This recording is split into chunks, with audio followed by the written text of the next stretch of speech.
Go. Good afternoon. It's Jim with Becky behind the camera, and together we are With It retirees in Beaverton, Oregon. Well, it's exactly the middle of December all of a sudden. I don't know how it got that way so soon, but here we are, and it's winter time, and the weather is cold, and we've had some freezing weather. It's not freezing right now, but it has been, and it will be very shortly, I am sure. So we thought we'd talk a little bit about heat and how we use the heat in the wintertime here. We don't use any electric heat, by the way, because we don't have the capability of doing that. First of all, it's a handy thing if you get yourself a heat gun like this. You can tell how warm it is wherever.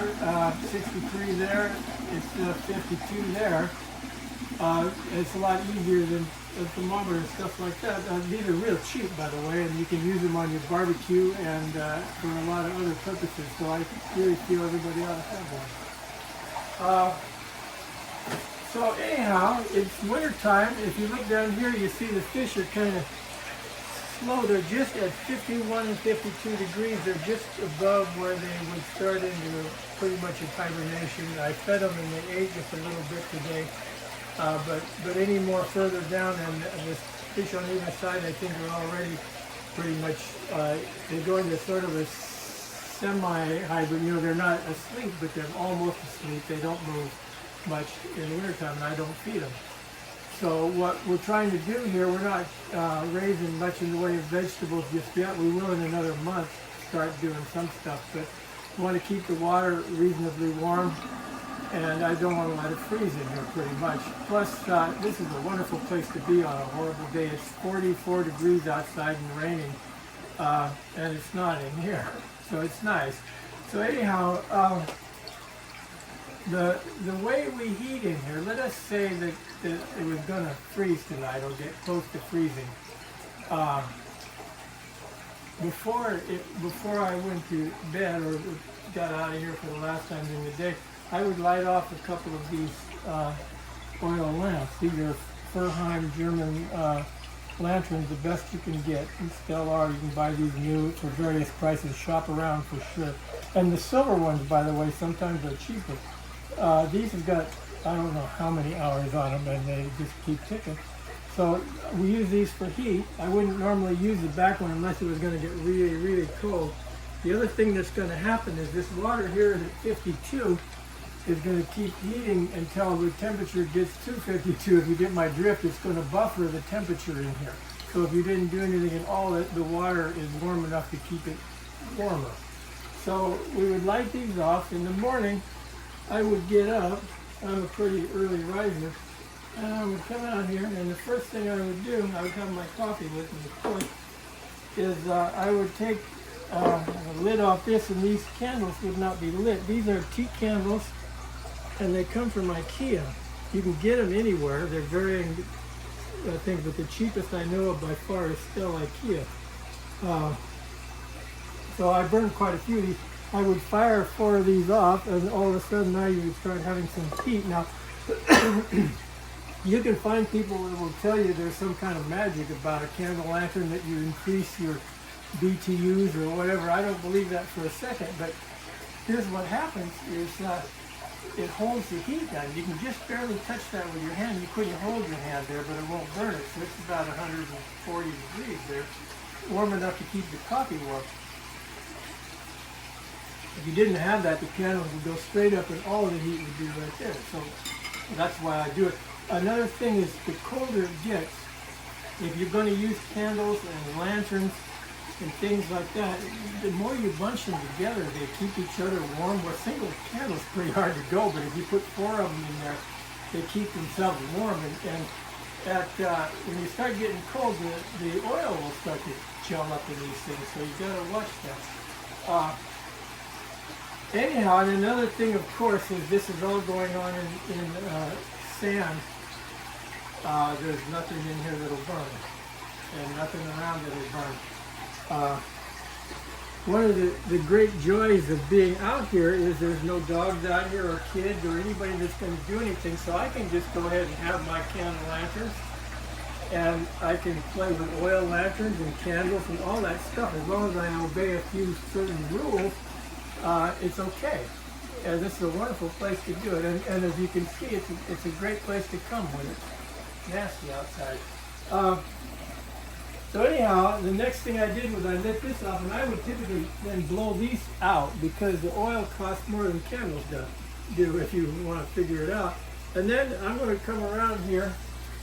The final thing I would do, this is a Mr. Heater propane heater, space heater, and I'm reluctant even to show it to people because there are safety rules and regulations. I read 3 separate descriptions of what you can and can't do with this, and they're all different. But what I came up with, and this is just me, you need to read your own rules and stuff, is that you can use this in a space such as a garage or such as this that is well ventilated but is not a place where people habitate. So the point is, you don't want to put this in the living room where you might go to sleep on the couch, because if something bad happened, you'd be asleep on the couch. Out here or in a garage, there are places where you typically don't sleep or whatever. So that's the way I read it. Read it for yourself and decide what is legit and not. I have tested this rather thoroughly, and I haven't had any problems at all with it. The other part to the equation, this, by the way, has a low oxygen shut-off, and it also has a tilt shut-off, which I've discovered if you should kick it while it's running, it's going to kick itself off, and it won't start for a while, so just don't do that. That's one thing. So it has those 2 safety features on it. And then I use this First Alert carbon monoxide detector, and these are quite inexpensive. I just bought 2 more of them for in the house, quite inexpensively. It came with batteries, and we have a problem with that. That's going to go up, and so I run this. Now this has a 20-pound propane tank right there.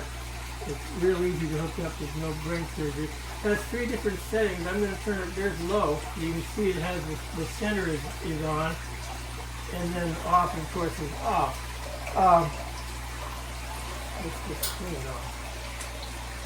Now, when you turn it on, you're going to